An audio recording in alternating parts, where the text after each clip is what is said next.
Okay, so after I've rolled my feet, then just becomes the full body foam rolling. So again, the reason why you're doing this is because you're gonna probably have, if you have tight muscles, you're gonna have knots in those muscles, okay?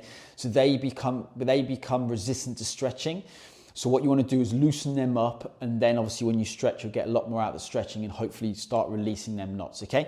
So it's not something you don't have to do the full body, okay? You just gotta do any part of the body you think is tight, basically, okay? So again, 5 minutes, just spend foam rolling, just loosen the muscles up. And then, like I said, when you come to stretching, you'll get a lot more out of the stretching, okay?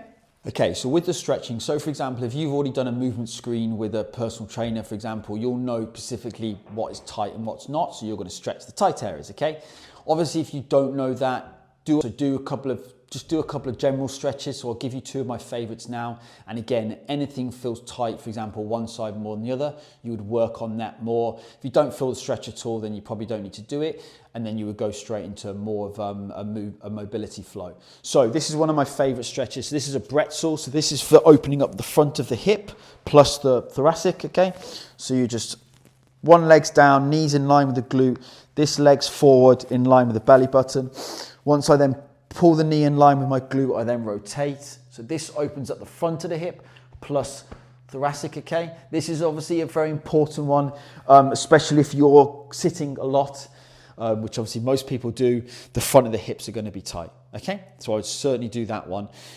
Next one is Bretzel 2.0. So there's a few stages to this, so I'll just go through the first one. So you're in 1990. This gets more into your external rotators of the hip, okay?